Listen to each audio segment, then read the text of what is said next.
Dari Kementerian UMKM akan keluarkan aturan wajib semua UMKM masuk onboarding di dalam sistem ini.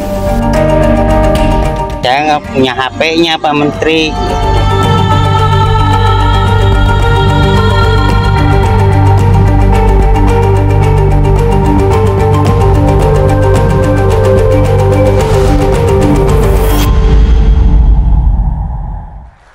Selamat malam pemirsa, Anda menyaksikan Indonesia Business Forum bersama dengan saya Celia Alexandra.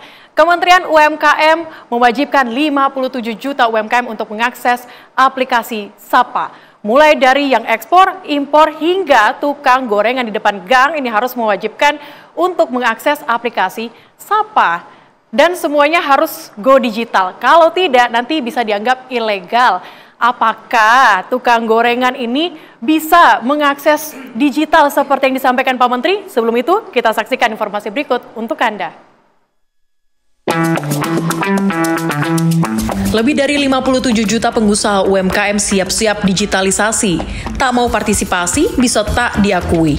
Dari pengusaha ekspor, impor, hingga tukang gorengan di pinggir jalan, wajib mendaftar pada super aplikasi SAPA UMKM. Pemerintah menargetkan dalam waktu 2 bulan, 40 juta pengusaha mikro hingga menengah bisa terdaftar dalam sistem informasi data tunggal ini. Dari Kementerian UMKM akan keluarkan aturan wajib semua UMKM masuk onboarding di dalam sistem ini. Jadi akhirnya kita bisa memetakan itu. Kurang lebih hitungan saya bisa hampir ada 40 juta UMKM yang akan onboarding di dalam sistem ini. Pro kontra tentu saja turut mewarnai. Sebagian besar terkendala kepemilikan gadget yang kurang mumpuni, jangankan untuk mendownload aplikasi, di antara pedagang kecil bahkan ada yang tidak memiliki akses internet sama sekali. Sejak digemakan pada 2024, kebijakan ini diharapkan dapat memberikan perlindungan, pelayanan, dan berbagai insentif lebih optimal bagi setiap pelaku usaha. Pemirsa, untuk membahasnya tentu saja kami sudah kehadiran sejumlah narasumber. Saya akan sapa dulu. Ada Menteri UMKM Pak Maman Abdurrahman. Halo Pak. Yo. Halo Mbakku. Ini banyak nih yang akan dibahas ya Pak Menteri ya. Saya sapa dulu. Yang lainnya sudah ada Ferdian Brilian, Sekretaris Umum Komunitas Pengusaha Tangan di Atas TDA. Halo Mas. Halo, selamat malam. Selamat malam. Saya sapa juga yang lain, ada Zahra Muradi, Ekonom UI. Mbak Zahra. Selamat malam Mbak. Selamat malam. Kami juga hadirkan untuk Anda Rifda Amarina, Wakil Ketua Umum Bidang UMKM Kadin Indonesia. Selamat malam Bu. Selamat malam Pak Menteri, Mbak Zahra. Dan juga kami sudah hadirkan ada dua, mulai dari Ali Masun Atmo, Ketua Asosiasi Pedagang Kaki Lima APKLI. Halo Pak Ali. Halo, malam. Dan juga Pak Husin, Pedagang Cilok. Halo Pak. Selamat malam. Selamat malam Bu.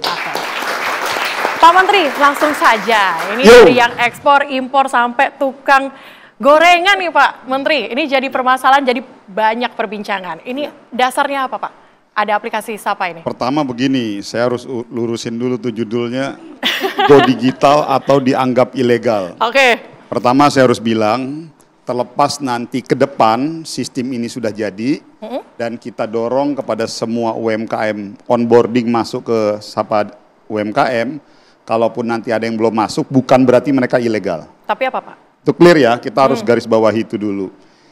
Kehadiran atau niat kami Kementerian UMKM membuat sebuah sistem SAPA UMKM ini justru adalah sebagai bagian dari perangkat tambahan untuk mensupport seluruh pengusaha UMKM di seluruh Indonesia. Sederhananya begini Mbak, tangan saya 2, mata saya 2, kaki saya 2. Pegawai Kementerian UMKM maksimal sekarang hanya 900 orang. Kurang lebih hampir 10 tahun terakhir, bagaimana kita harus ngurusin 57 juta pengusaha UMKM yang tersebar di seluruh Indonesia ini. Saya analogikan pengusaha UMKM ini seperti semut. Mereka tersebar di seluruh Indonesia, tersebar di pelosok, ada yang pedagang cilok, ada yang pedagang asongan, ada yang pengusaha baju di Tanah Abang, ada yang pengusaha makanan minuman, ada yang bergerak di sektor pertanian, dan lain sebagainya.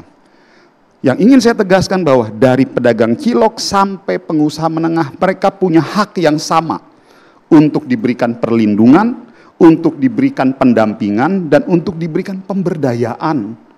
Agar yang awalnya mereka level mikro, kita dorong gimana caranya naik ke atas, menjadi kecil.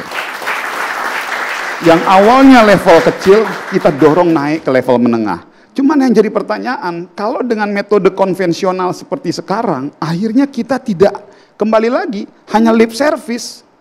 Siapa yang mampu menjangkau 57 juta pengusaha UMKM itu di Indonesia?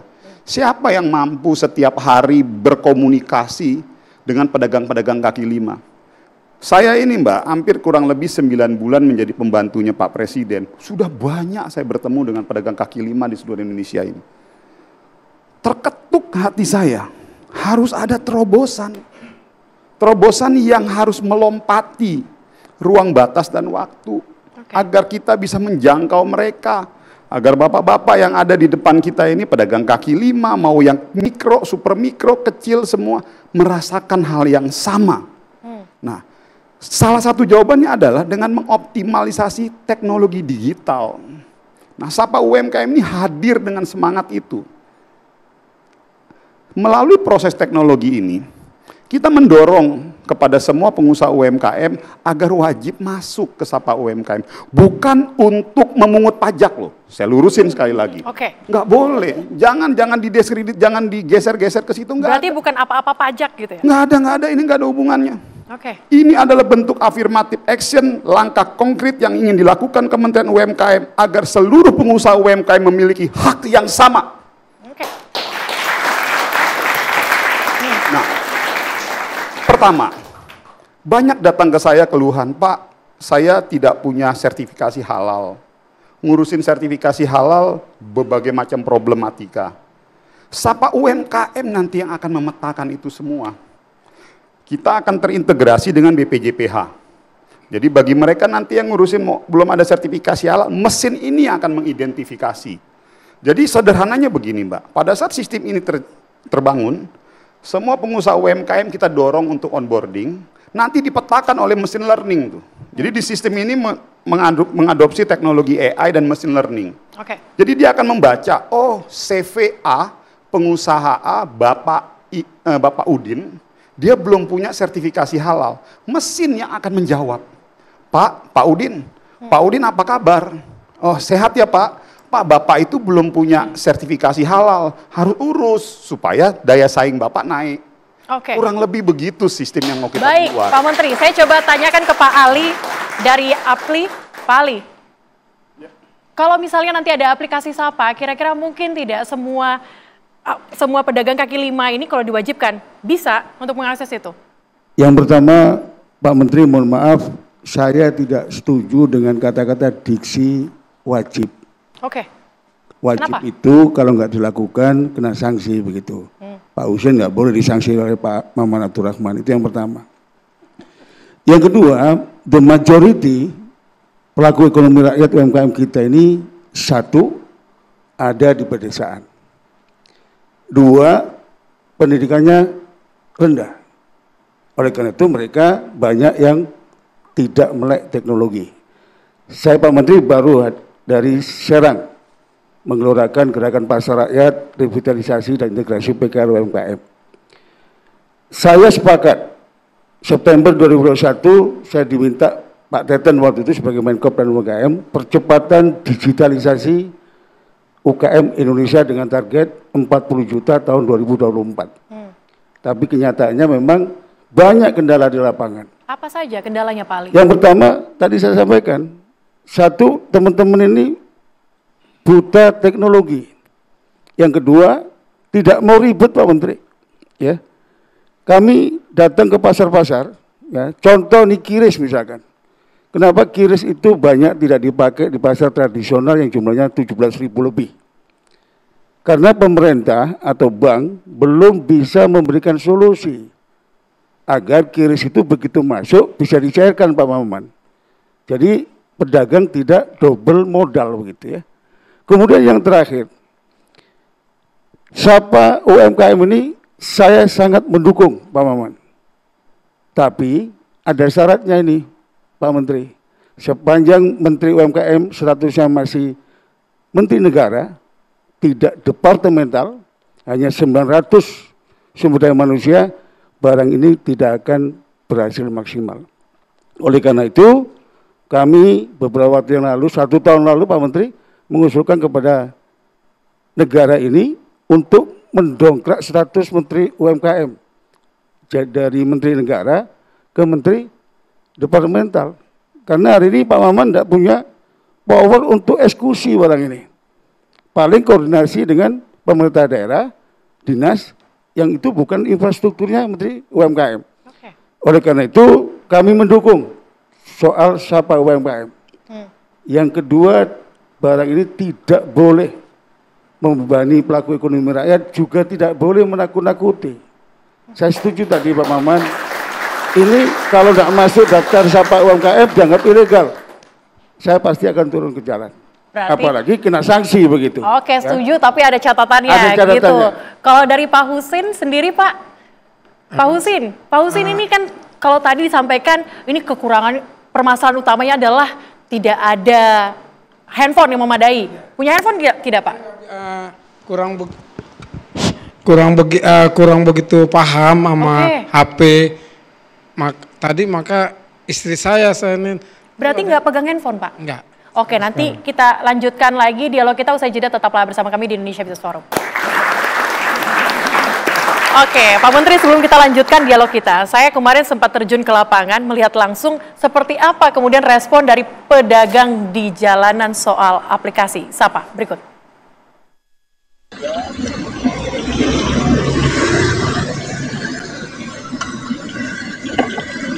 Di depan penggorengan ternyata panas ya, seperti kebijakan yang akan dipersiapkan oleh pemerintah saat ini yang juga menjadi pro dan kontra atau polemik di masyarakat. Masuk juga pedagang gorengan akan diminta terintegrasi dan juga digital.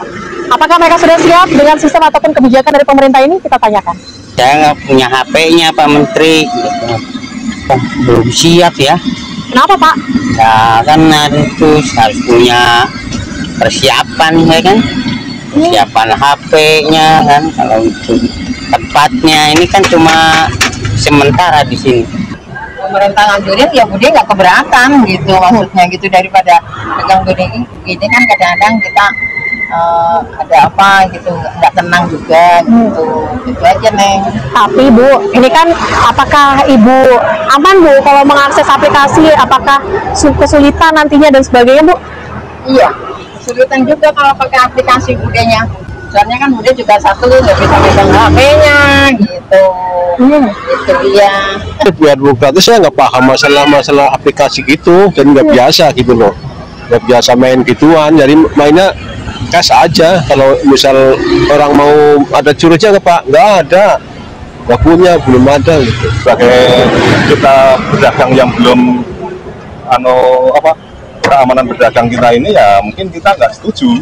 Cuman kalau untuk produk halal sih kita mungkin setuju ya, karena kan mungkin kalau namanya pedagang lima rata-rata pedagangnya itu halal semua lah, kalau untuk rata-rata mayoritas lah itu halal semua. Cuman kalau untuk aplikasi-aplikasi, karena kita itu termasuk pedagangnya belum masuk UMKM, ya kita mungkin keberatan, kecuali kita dikasih tempat UMKM yang tepat lah ya tempatnya, maksudnya ngasihnya dengan tempat UMKM yang posisinya itu sepi. Nah, itu tadi itu adalah suara-suara dari pedagang. Sebelum Pak Menteri menjawab, saya tahu nih pasti Pak Menteri banyak mau menanggapi. Tapi saya mau ke Pak Husin dulu. Pak Husin ini sudah berapa lama Pak berdagang? Dagang asongan sih lama, kayak ngider-ngider di festival, di Senayan, di Lebak Bulus. Kalau ada acara bola gitu, saya ngider-ngider ngasong. Nah, kalau dagang cilok baru 5 tahun di festival. Cuma memang asongan sudah berapa lama Pak Husin? Apa? Asongan sudah berapa lama Pak? Asongan lama banget. Kalau setiap ada acara bola, saya dagang, saya ngasong gitu. Kalau dagang dari jam berapa sampai jam berapa Pak Husin? Ya tergantung permainan bola, jadi jam 4 sampai jam 8 apa sampai jam 10, tergantung bola habis aja gitu. Kalau yang cilok gimana? Kalau dagang cilok di sini saya di Niagang, di dekat UKM Niagang tuh. Oke, dari jam berapa Pak? Kalau untuk malah harus setengah 6 udah standby kan airnya harus mendidih. Kalau nggak mendidih ntar orang sakit perut. Oke, kalau dari jam setengah 6 pagi sudah harus jualan, belanjanya jam berapa Pak? Belanja ciloknya jam 3 subuh. Modalnya berapa? Modalnya 350. Kalau istri saya bikin sendiri jadi 900 lah ya. Cuman itu kan dagang nggak langsung habis, kadang laku 300 cilok, 400 cilok, 500 cilok, ya paling gede 500 cilok lah. Oke, berarti sehari itu dapat berapa Pak Husin? Ya kalau mengenai untung aja ya, untung aja kadang 50 sampai 100, kalau udah cakep banget 150 lah. 150.000. Sampai jam berapa Pak biasanya dagang? Dari subuh sampai jam 6. Jam 6 6 sore? maghrib. Oke, berarti ini baru selesai kerja ya Pak ya? Selesai kemarin. Oke. Pak Husin, tadi Pak Husin sempat bilang nih Pak, kalau misalnya nggak punya HP, kalau diwajibkan untuk akses aplikasi, gimana responnya Pak? Sebenarnya sih, saya setuju aja. Cuman kalau menurut saya tambah ribet. Saya pengen yang ringkas saya Pak Menteri, maaf ya Pak Menteri ya, yang ringkas saja, pulang dagang dapat duit, pulang dorong gerobak gitu. Istilahnya udah capek banget, udah lelah gitu. Apalagi saya emang dari dulu nggak pernah main HP, istri saya aja yang megang HP. Apalagi mengenai kiris ya, kiris tetap masuk 200 sampai 300 kan nggak bisa langsung diambil. Jam 8 apa jam 9 enggak, jam 3 pagi kadang-kadang sekalian belanja ambilnya. Jadi tambah ribet, mendingan uang cash gitu. Oke, kalau wajib berarti keberatan Pak? Ya berat nggak berat dah, kalau emang udah pelaturan begitu ya mau nggak mau, tapi kalau bakal ini sih emang saya nggak setuju. Oke, baik, langsung Pak Menteri ditanggapi nih. Begini, kata wajib itu sebetulnya saya udah garis bawahi tadi ya. Kalaupun ada bapak-bapak yang mungkin belum masuk, bukan berarti kita mengatakan mereka melanggar aturan. Jadi kata wajib ini saya munculkan bahwa pada saat bapak misalnya nggak masuk, mereka kehilangan kesempatan mendapatkan beberapa fasilitas-fasilitas yang ada di dalam Sapa UMKM. Saya mau cerita, ini kisah nyata Mbak, ini kisah nyata. Jadi inspirasi Sapa UMKM ini dari orang seperti bapak ini. Saya ini bukan pencitraan, saya sampai sekarang saya punya kebiasaan yang nggak bisa berubah. Saya tuh hobi makan di pinggir jalan dari dulu. Apa tuh favoritnya? Ya macam-macam, pecel lele, makan, itu ide awalnya nih begini. Saya makan di Jalan Sudirman itu, makan bakwan sama Starling itu kan suka magang, mangkal tuh di situ. Saya lagi jalan di situ, saya makan bakwan di situ. Ada Starling juga. Tiba-tiba mereka kabur, mereka bilang, Pak, waktu itu saya masih di DPR. Mereka kabur, Pak, udah Pak, ambil mangkok, gue belum selesai makan. Tiba-tiba mereka pergi. Ternyata mereka kabur itu kan ada Satpol PP tuh. Malam penertiban. Saya langsung dapat idenya itu dari itu. Coba, alhamdulillah saya dapat kesempatan jadi Menteri UMKM, saya berpikir gini, ini semua gayung bersambut saja bahwa ada impres dari menugaskan kepada Kementerian UMKM untuk membuat satu data tunggal. Dan kita memetakan UMKM. Lalu saya muncul ide, kalau saya buat sebuah sistem, di dalam sistem itu ada pemetaan jumlah manusia, konsentrasi massa di mana. Dan nanti ada tuh. Jadi misalnya, buka Sapa UMKM, dia ada geoteknologi, di mana di situ kita bisa lihat di mana konsentrasi massa paling banyak. Misalnya ada konsentrasi massa di daerah Senayan, ini bisa digunakan buat saudara-saudara kita, buat teman-teman kita, pedagang kaki lima, ya mereka akan pergi ke Senayan. Jadi mereka nggak perlu lagi jualan di tempat yang sepi gitu. Sampai seperti itu, ini gimmick-gimmick yang kita buat sebetulnya tujuannya untuk memudahkan. Kalau nggak punya handphone gimana Pak Menteri? Pertanyaannya kalau belum punya handphone bukan berarti akhirnya mereka tidak boleh berdagang. Karena wewenang itu kan bukan di kita. Cuman yang memang menjadi permasalahannya mereka kehilangan saja kesempatan untuk mendapatkan fasilitas yang ada di Sapa UMKM. Jadi sekali lagi tujuan kami membuat Sapa UMKM ini adalah sebagai modul, sebagai tools, sebagai alat tambahan untuk memudahkan para pengusaha mikro, kecil, menengah untuk berdagang. Kalau memang nanti ke depan dianggap sulit dan membuat ribet, ya ngapain gitu loh. Kan prinsipnya ini kan membuat mudah.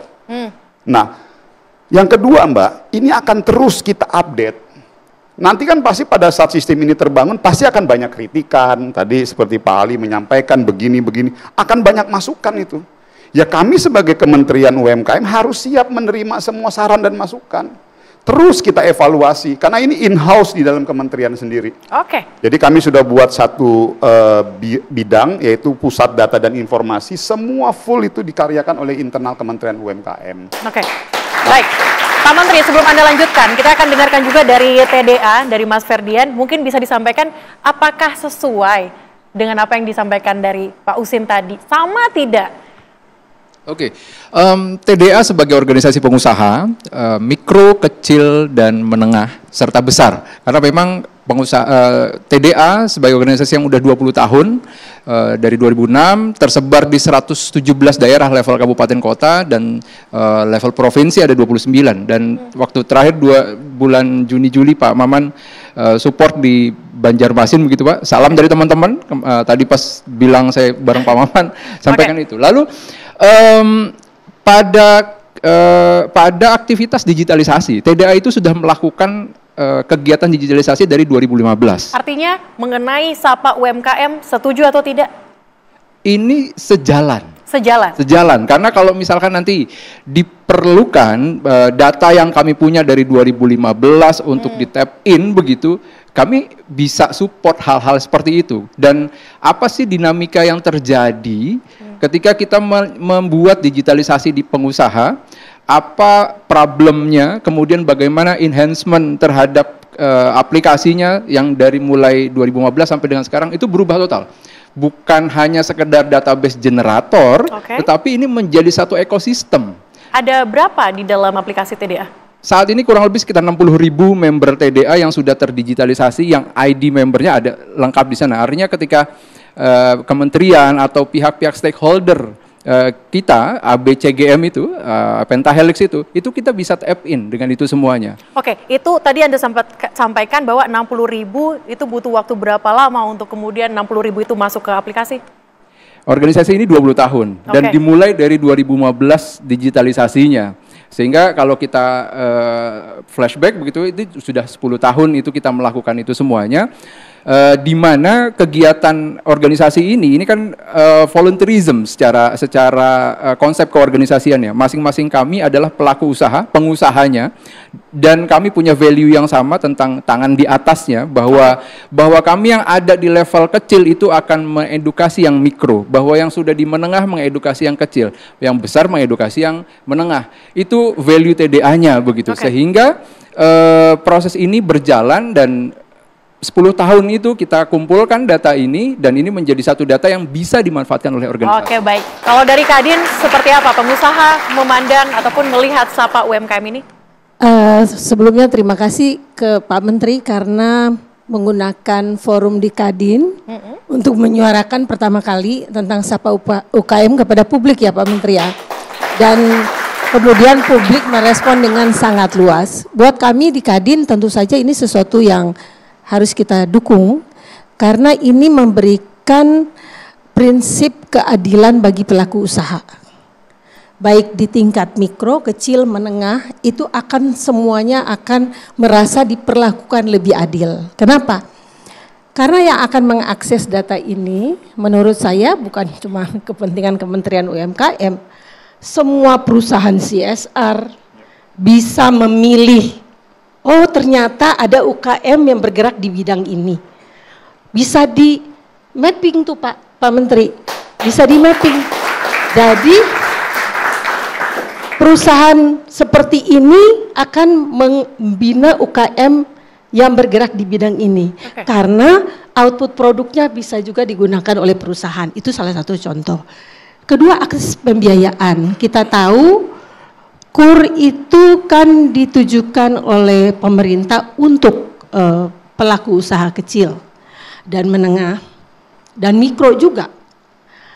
Tapi di dalam merealisasikan KUR ini kan kadang-kadang Pak Menteri, karena perbankan ini kan melayani KUR juga melayani pelaku usaha besar. Jadi dia bisa untuk mencapai target, bisa aja di bawah terjadi masalah ketidaktepatan penerima KUR. Tapi dengan aplikasi digitalisasi semua pelaku UMKM, maka perbankan pun nggak bisa main-main. Jujur ya, sebenarnya UKM jangan protes, dukung. Yang akan protes itu sebenarnya mungkin perbankan, perusahaan-perusahaan atau kementerian yang betul, yang sebelumnya kadang anggota keluarga yang dibina atau apa. Dengan data ini kemudian akan di mapping. Saya yakin Pak Menteri udah punya rencana tuh untuk memapping klasifikasi usaha dan sebagainya. Pak Menteri bisa kontrol. Jadinya bisa tepat sasaran begitu maksud Anda? Betul, akan lebih tepat sasaran. Jadi yang diuntungkan semua pelaku. Oke, baik. Nanti kita akan dalami lagi apakah daerah 3T ini bisa terjangkau 40 juta sasaran Pak Menteri. Usai jeda, tetaplah bersama kami. Oke, kalau tadi kita membahas langsung bersama juga dengan TDA, Kadin, dan juga tadi ada pedagang kecil mengenai aplikasi Sapa. Saya juga mau tanya kepada Mbak Zara dari Ekonom UI. Mbak Zara, ini sebenarnya untuk go digital bukan pertama kalinya. Beberapa tahun kebelakang, kalau kita tarik ke belakang, ini memang sudah digaungkan untuk go digital. Apakah memang UMKM ini sudah go digital semuanya? Berapa banyak? Khususnya untuk di 3T bagaimana? Silakan. Ya, makasih ya Mbak. Oke, selamat malam ya Bapak Ibu semuanya. Jadi ini saya perkenalkan dikit dulu dari saya. Saya memang adalah dosen dari Ekonomi UI, tapi memang saat ini saya juga memegang UKM Center FEB UI. Jadi kita memang selain dari kita adalah lembaga riset yang fokusnya memang pemberdayaan UMKM dan juga untuk kewirausahaan, kita memang memiliki juga namanya mitra binaan. Jadi ada tuh mitra-mitra binaan kita yang biasanya adalah memang pedagang-pedagang atau yang namanya pelaku usaha mikro. Ya, walaupun ada yang kecil juga ada yang menengah juga ada, tapi kebanyakan memang yang masih omzetnya di bawah 2M. Nah, kami pun memang kira-kira tahun 2023 memang memiliki penelitian bersama Komdigi, bersama Bappenas, dan bersama GIZ waktu itu. Fokusnya memang mengenai digitalisasi UMKM. Fokusnya adalah kepelatihan. Nah, dari hasil penelitian kami memang melihat nih sebenarnya kata-kata digitalisasi ini penting sekali. Ya, karena kita juga bisa lihat di zamannya COVID, pelaku UMKM yang survive dan bahkan bisa meningkat pesat omsetnya adalah yang masuk ke digitalisasi. Jadi ini memang penting, gitu kan. Tapi kemudian ketika kita melakukan yang namanya penelitian, balik lagi kami peneliti ya, tidak hanya di Jakarta, kita juga ambil sampel juga dari Sumatera, kita ambil sampel juga dari Kalimantan, Sulawesi, Papua. Nah, kita memang melihat nih masih banyak sekali tantangan, hambatan. Nah, ini mirip tadi seperti Pak Husin bilang, salah satu yang utama adalah outdated gadget, itu bahasa kita. Gadgetnya nggak cukup untuk yang namanya masuk ke digitalisasi. Yang kedua adalah tentu saja bisnis mindsetnya. Banyak orang masih berpikir ngapain ya saya harus masuk digitalisasi. Orang saya jualan biasa aja bisa nyekolahin anak, bisa bayar listrik, bisa makan gitu kan. Terutama juga literasi digital, literasi finansial. Dan kalau kita ngomongin daerah 3T, masalahnya adalah akses. Kita ngomongin akses internet ya, kalau digitalisasi kan pasti butuh internet nih. Akses internetnya kurang, plus akses informasi. Ini kita ngomongin segala hambatan gitu kan. Tapi kalau tadi saya pun mendengar dari Pak Menteri tentu saja kan ya, ini bagaimana mengenai Sapa UMKM? Penting nggak? Oh penting gitu loh menurut saya. Kenapa? Karena ini bahkan dari zaman dulu nih, waktu saya masih awal-awal banget ngurusin UMKM, salah satu masalah utama UMKM itu adalah datanya beda-beda.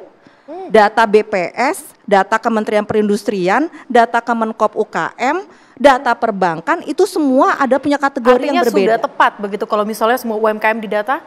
Harus didata. Oke. Sudah tepat bahasanya. Nah, pertanyaannya bagaimana? Nah, bahasanya ke situ kan ya. Karena kalau saya berusaha nih yang namanya menggabungkan nih, saya ngerti banget visinya Pak Menteri, itu visi saya juga Pak. Saya pengen banget ada satu data. Karena kita selama ini pakainya hanya bisa data BPS gitu loh jadinya kan. Data BPS itu pakainya jumlah tenaga kerja. Sementara kalau PP 7 2021 omzet ataupun aset ini juga beda. Maksudnya kan, tapi kembali lagi hasil penelitian kami pun dan juga hasil saya diskusi langsung ya dengan mitra binaan kami yang di Depok ya, kita nggak ngomong daerah 3T nih ya, ini masih PR banget nih, bahkan untuk yang namanya daftar NIB. Oke, masalahnya apa? digitalisasi itu. Yang kata-katanya tadi oke lah, mungkin beberapa ibu-ibu di Depok, saya nyebut Depok ya, udah punya smartphone. Ya, tapi bahkan Mbaknya pernah nggak nih daftar NIB? Agak sulit. Agak sulit ya. Saya pernah, walaupun saya nggak punya usaha, saya pernah mau nyoba aja. Itu agak PR Mbak, pakai smartphone. Ya, agak PR nih. Pakai laptop itu jauh lebih gampang, gitu kan. Pertanyaannya banyak, gitu loh maksudnya. Upload sana, upload sini, segala macem. Bagi ibu-ibu ya, karena rata-rata pelaku mikro nih banyak sekali perempuan ya. Untuk yang namanya bikin email kah misalnya, atau upload dokumen, itu lumayan PR. PR-nya tuh di situ lebih ya. Kadang-kadang kita ngomong, Bu, kalau gitu minta anaknya deh, kalau gitu, atau minta yang namanya keponakan atau siapa, bahkan cucu gitu kan. Karena nggak bisa dipungkiri, rata-rata pelaku mikro saat ini yang umurnya memang di atas 40 tahun. Yang mungkin yang namanya untuk mengakses atau mempelajari sesuatu yang baru itu tidak secepat Gen Z yang sekarang. Tapi kalau Mbak Zara melihat target Pak Menteri 40 juta UMKM seperti apa? Targetnya ya insya Allah bahasa gitu ya Pak, saya mendukung loh Pak. Tapi pertanyaannya kapan? Pertanyaannya bagaimana? Karena penekanannya gini, kata-katanya mungkin wajib, saya ngerti juga misalnya Pak Husin tadi kan ya, kata-kata wajib nih bagaimana. Saya aja bertanya-tanya kalau wajib tuh bisa ada penalti itu biasanya kalau saya yang lihatnya kayak gitu. Tapi sebenarnya mungkin kalau saya melihat dari sisi saya sebagai peneliti, orang-orang tuh kadang-kadang lebih enak kalau ada kata-kata, ada carrot and stick ya. Nah mungkin orang akan lebih nyaman kalau dikasih tahu carrotnya apa, wortelnya apa dibanding sticknya atau dibanding tongkatnya yang bisa mukul mereka. Nah jadi kita aja biasanya selama ini di UKM Center, setiap kali kita mensosialisasikan NIB, jangan salah kami juga sangat mendukung NIB, setiap mensosialisasikan NIB kita harus menekankan untungnya apa sih? Tadi Ibu juga bilang kan ya, untuk pembiayaan itu bagus sekali, untuk bisa daftar ekspor. Itu penting ya, untuk daftar pelatihan-pelatihan, setuju sekali, karena saya juga selalu mengatakan itu. Tapi memang menurut kami, karena kita ngomongin juga namanya psikologis manusia ya, terutama pelaku UMKM kan manusia semua nih, itu memang perlu malah dikasih tahu apa nih untungnya buat mereka. Itu yang nomor satu sebenarnya. Langsung saja Pak Menteri. Nah, ini menarik nih, udah masuk kepada untungnya. Saya ada tadi yang belum saya tuntas, saya jelaskan analogi semut itu. Usaha mikro kecil menengah ini seperti semut, 57 juta tersebar di seluruh Indonesia. Ada yang di hotel bintang 5, ada yang di daerah, di desa, di gedung, di kampung, di desa tersebar. Nah, kalau kita datengin satu-satu hampir nggak mungkin. Maka dari itu, Sapa UMKM ini seperti gula. Jadi kita letakkan gula itu, biarkan semut-semut ini datang. Ini filosofi sederhananya. Berarti secara mindset, secara substansi dan prinsip, Sapa UMKM ini harus menjadi gula. Gula itu yang pertama tadi, diksi kata wajib. Walaupun tidak ada punishment, tetapi Anda kehilangan kesempatan untuk mendapatkan gula. Lalu yang kedua, fasilitas-fasilitas untuk meningkatkan daya saing. Sertifikasi. Itu di mikro itu ada beberapa sertifikasi, PIRT yang paling utama kalau pedagang makanan minuman tuh. Itu kita dorong ke situ. Sertifikasi halal, NIB, BP POM, dan HAKI. Nah, khusus BP POM. Tapi kalau pedagang cilok, nah nanti saya tanya.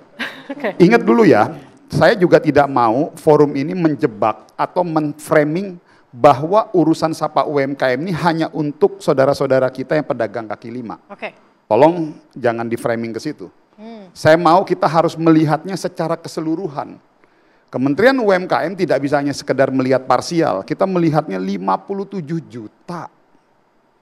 Nah, kita memberikan permisif bagi misalnya bapak-bapak yang memang mungkin dia belum punya kemampuan dan pusing untuk masuk ke digital. Itu nggak bisa kita paksakan, masa mau kita paksakan? Makanya kan tadi dari awal saya bilang, tidak akhirnya kalian tidak masuk Sapa UMKM lalu dikatakan ilegal. Enggak, kalian bisa berjalan, tapi kehilangan kesempatan aja. Lalu yang kedua, misalnya contoh BP POM. Ini banyak laporan ke kita, pengurusan BP POM itu setengah mati susahnya. Tetapi melalui sistem ini nanti terbuka. Pertanyaannya, yang mana sih yang susah ngurusin BP POM? Hari ini kan kita nggak tahu nih. Kita ini seperti teriak. Saya sedih Mbak, saya sebagai Menteri UMKM ini seperti dalam ruang gelap. Semua teriak, tolong saya, tolong saya, tolong saya. Tapi orangnya saya nggak tahu di mana. Karena ini ruang gelap semua.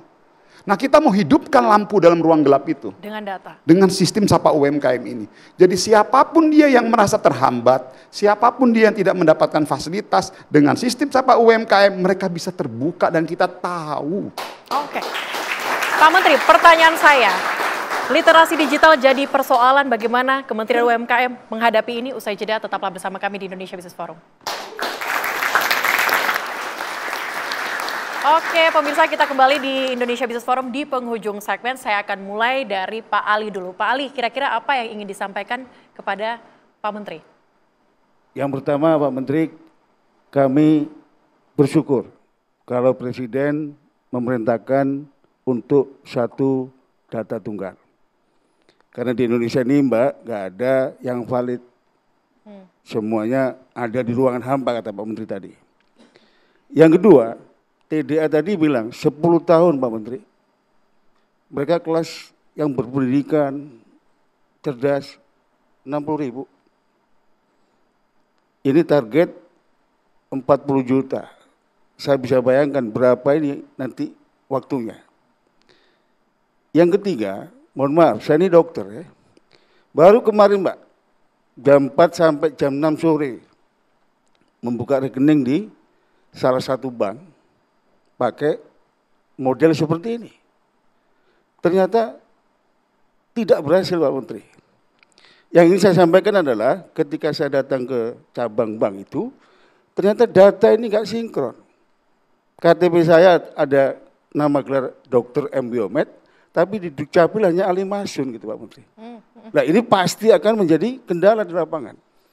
Yang ketiga, kembali lagi, sepanjang Kementerian UMKM tidak memiliki status yang naik Pak Menteri, saya hanya khawatir aja. Tadi Kadin bilang UMKM harus dukung, kita dukung.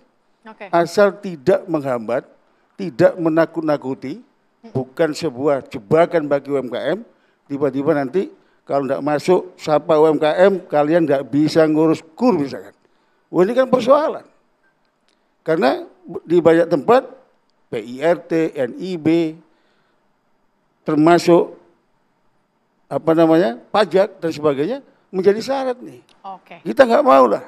Makanya kata wajib itu harus direvisi Pak Menteri. Kalau Pak Husin ada yang ingin disampaikan kepada Pak Menteri? Harapan mungkin karena ini ada aplikasi Sapa ataupun harapan dari para pedagang seperti apa Pak? Kalau saya sih dari pembicaraan Pak Menteri sama Ibu ini emang enak gitu, tapi kan biasanya teori doang, prakteknya kadang-kadang biasanya saya udah bosen. Mau dari dari partai kayak dari ini cuma iming-iming doang tuh gua. Jadi rakyat kecil sebagai sasaran tuh gua. Kalau lagi perlu DPR, wow, kasak-kusuk. Setelah udah jadi, aduh ribet bener apalagi kayak kemarin bubarkan DPR. Aduh saya orang kecil tambah bingung bener. Di Indonesia bingung. Terlihat di wajah Pak Husin kalau Pak Husin bingung Pak. Iya, saya bingung. Saya pengen yang jelas-jelas saya yang pasti gitu. Dari Bapak Menteri sama Ibu emang saya dengernya setuju gitu, enak gitu. Cara ininya enak. Tapi saya takut nih teori doang, prakteknya enggak ini. Baik, kalau dari Kadin, sebelum Pak Menteri jawab, saya dari Kadin dulu. Kalau Kadin harapannya, masukannya seperti apa? Ya mungkin ini karena ini suatu program yang baru dan di Indonesia selalu ada pro kontra. Mungkin Pak Menteri kalau di pertanian itu kan ada penyuluh pertanian. Ini mungkin penyuluh Sapa UMKM yang mendatangi para pelaku dan membantu mereka untuk bagaimana menginput aplikasi. Karena kalau mengundang mereka dalam satu tempat kemudian kita berikan vokasi kayaknya agak kurang tepat karena mengurangi jam waktu dagangnya mereka yang penting itu. Jadi mungkin perlu tim penyuluh Sapa UMKM. Dan satu hal lagi Pak Menteri usul kami juga libatkan Kadin Indonesia, libatkan asosiasi-asosiasi di bawah Kadin Indonesia dan juga semua organisasi pelaku usaha supaya ini bisa cepat di dalam urusan sosialisasi ini Pak. Terima kasih. Dari TDA seperti apa Mas Febri? Oke, Pak Menteri, saya TDA itu menyambut baik Sapa, Super Apps ini begitu, Sapa UMKM begitu. Dengan model bahwa kami 2015 sudah ada pengalaman. Bahkan e-commerce itu kami punya dulu namanya TDA Mart. Dan memang kami suntik mati karena kegiatan atau aktivitinya itu lebih banyak di offline ya, kegiatan mentoring, pendampingan lebih banyak kegiatan di offline. Sehingga kegiatan itu lebih bisa diekspansikan TDA-nya, manfaatnya itu ketika offline. Hanya saja kebermanfaatan digitalisasi ini sudah dirasakan. Keputusan-keputusan kami membuat level UMKM, membuat level kategori edukasinya, itu berdasarkan data yang kami punya. Dan harapannya ini bisa diintegrasikan dengan aplikasi-aplikasi yang... Sapa. Kalau dari Mbak Zara, masukannya seperti apa Mbak? Ya, makasih ya Pak Husin ya. Ini saya cuma bilang loh, saya menekankan adalah yang harus diingat itu sebenarnya jangan bikin ribet Pak. Saya setuju banget jangan bikin ribet. Dan memang satu juga yang saya tekankan juga adalah harus ditekankan atau dijelaskan dengan baik apa sih keuntungannya untuk UMKM. Nomor satunya di situ sebenarnya apa sih untungnya buat UMKM, jangan sampai hanya untuk menguntungkan pemerintah misalnya. Karena gimana pun juga kalau saya selalu ke peneliti dan juga dosen, dua-duanya harus untung. Baik. Pemerintah untung, konsumen untung. Nah kembali lagi, nomor satu sebenarnya adalah bukan target berapa puluh jutanya ini kalau menurut saya. Tapi yang paling penting adalah bagaimana menyampaikan ke para pelaku UMKM mulai dari yang mikro sampai yang menengah. Sosialisasi itu seperti apa. Nah tadi Ibu juga bilang mengenai penyuluh Sapa. Sebenarnya Kementerian UMKM sudah ada Pelut ya Pak sebenarnya kan. Karena kita juga pernah kerjasama dengan Pelut, mungkin bisa digunakan juga. Pak Menteri silakan. Ya. Pertama, terima kasih banyak. Kalau dari semuanya, saya mengambil satu kesimpulan, pada prinsipnya sebetulnya setuju. Tinggal bagaimana, saya rasa ini sama. Dari kami juga sama dengan semua. Tinggal bagaimana caranya sebuah game changer ini, sebuah terobosan ini betul-betul bisa memberikan kemanfaatan yang optimal buat semua pihak. Itu dulu ya. Tapi saya mau sampaikan begini, per hari ini kita punya data 30 juta. Jadi Kementerian UMKM nih per hari ini kita punya data 30 juta entitas usaha. Namun yang jadi masalah datanya statik.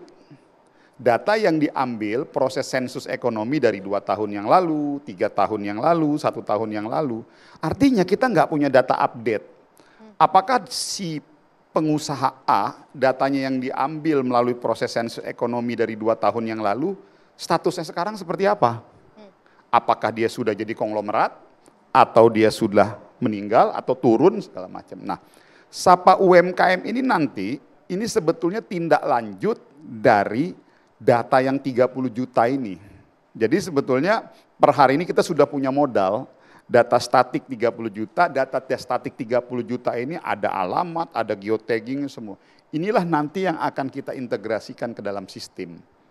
Jadi nanti sistem yang akan mengintegrasikan dan akan mengupdate dan mengkomunikasikan semua data 30 juta itu. Oke. Kalau ribet? Yang pertama, masalah ribet, saya mau bilang begini Mbak, sesuatu yang baru tentunya akan banyak yang perlu dievaluasi. Oke. Saya sadar kok, kita sadar, kita mengerti sekali bahwa ini tidak mudah, ini nggak mudah.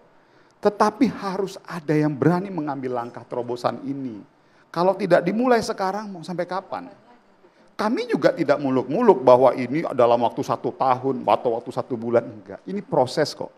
Karena makanya tadi setelah nanti di launching mungkin bulan November, Desember kita launching, itu kan nanti akan ada evaluasi tuh. Ada kritikan dari orang-orang seperti beliau, Pak Musin, ada dari TDA, mungkin dari akademisi, dari Kadin, pasti akan terus ada evaluasi. Makanya nanti ada istilah kita, Sapa UMKM versi pertama, ada 2.0, macam-macam, karena akan diupdate terus nih, sesuai dengan tantangan dan kebutuhan publik. Tapi sekali lagi saya mau sampaikan bahwa ini adalah game changer. Mau nggak mau kita harus masuk ke era ini, karena tangan kami nggak mampu. Dan tantangan zaman kita sudah mengarah ke sana. Dan apabila ada pihak pengusaha super mikro yang mungkin mereka belum sanggup, ya tidak juga kita langsung bilang mereka ilegal atau tidak benar. Nah, lalu yang kedua, Di PNM itu ada 17 juta ibu-ibu super mikro. Itu juga akan kita integrasikan itu dalam sistem ini. Jadi inilah tadi saya bilang sebuah terobosan, sebuah game changer di dalam pengelolaan, monitoring, pendampingan, serta perlindungan kepada pengusaha mikro, kecil dan menengah dalam rangka untuk memberikan prinsip keadilan kepada mereka semua. Pak Menteri, kita tunggu ya. Dan terima kasih kritikannya, masukannya, prinsipnya, apa yang disampaikan oleh beliau tadi itu motivasi buat saya. Terima kasih. Kita tunggu aplikasi Sapa UMKM dan harapannya tidak ribet ke depan. Terima kasih seluruh narasumber yang sudah hadir pada kesempatan kali ini. Terima kasih Pak Husin dan juga Pak Ali. Terima kasih para adik-adik mahasiswa sudah hadir di sini dan demikian Indonesia Business Forum. Kita ketemu lagi pekan depan. Sampai jumpa.